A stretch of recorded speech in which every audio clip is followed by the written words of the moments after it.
You know, most best man speeches usually consist of the best man just roasting the groom, making fun of him as much as possible and trying to embarrass him. And believe it or not, I didn't want to do that tonight.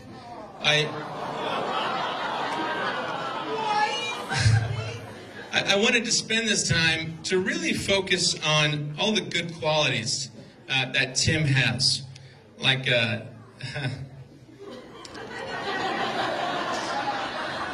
well, thank you all for coming. Have a good night.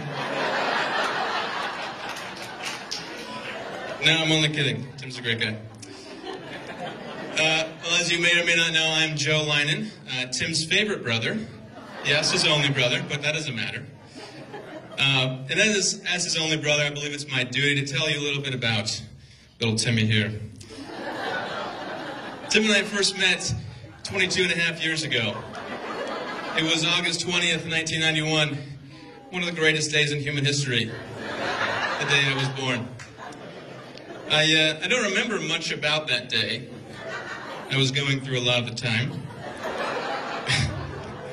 But me and Tim shared an instant connection. We both immediately disliked each other. Yes, my brother and I definitely had our fair share of fights over the years.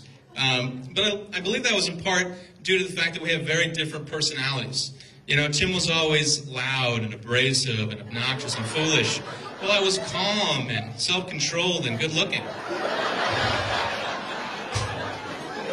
You know, honestly, I was a bit surprised when he chose me to be the best man. I don't think he realized that I get the chance to stand up here and say whatever I wanted to about him in front of all his friends and family. A moment I've been looking forward to for years.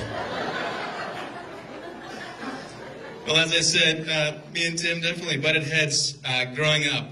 And we had a number of very funny arguments and fights. So to best illustrate that, I wrote a short poem about our humorous fights. Once I was sleeping atop my bunk bed. Tim pulled me off and I hit my head. Once when Tim was being arrogant and haughty, I asked, "What's it like being a woman trapped in a man's body?" While I was out jogging by our humble abode, Tim drove through a puddle and splashed me by the road.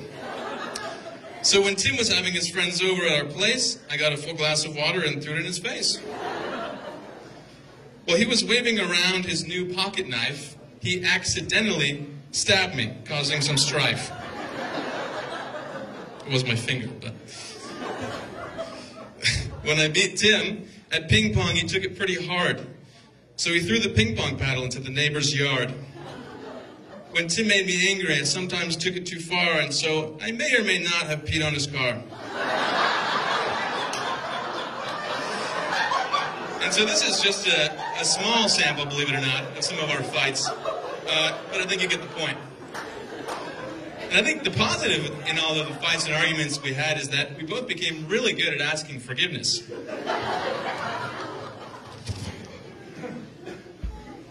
Another interesting thing about Tim is that he's always had a strange love for weapons and violence. Tim once had an actual sword delivered from Amazon to his cubicle at work. They had to institute a no weapons policy just because of Tim. They said it was cutting down on productivity. Good again.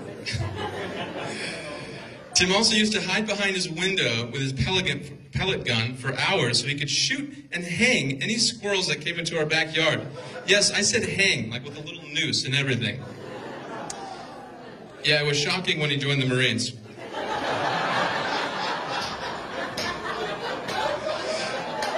In all seriousness, though, Tim, I just want to let you know in front of everyone here how proud I am for all that you've accomplished in the Marines.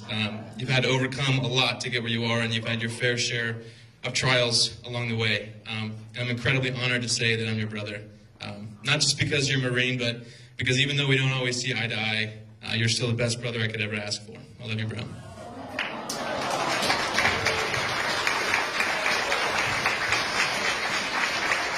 All right, that's enough mushy stuff. Now let's talk about Jess. I'll be nice. I I remember when I first realized that Jess was going to marry my brother. We were at our cabin at Hume Lake, and we'd just come back from a round of playing frisbee golf. It had been a hot day. We were very tired and sweaty. And then Tim took off his shoes, took off his socks. He looked at Jess and was like, "Hey, can you rub my feet?"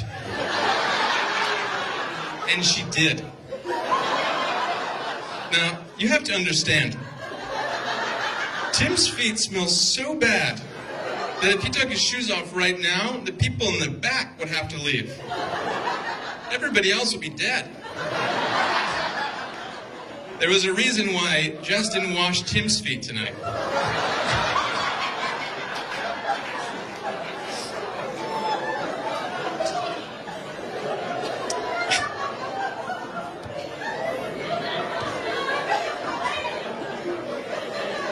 Well, Jess, you are a beautiful bride, and you have so many great qualities. You're smart, funny, a hard worker, a good cook, and you have such a heart for serving and helping people. Your only flaw is your taste in men. Well, you know what they say, weddings are the only occasions where you get congratulated on a mistake. No, I'm just kidding. My mom's gonna kill me for that.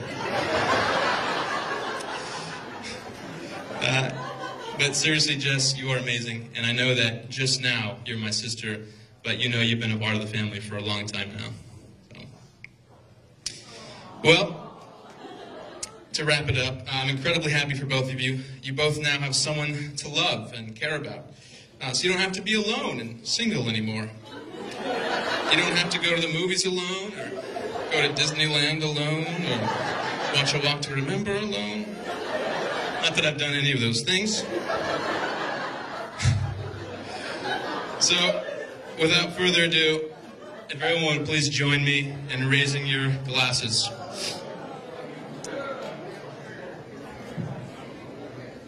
To Tim and Jess, a lifetime of love, unity, and happiness. God bless you guys both.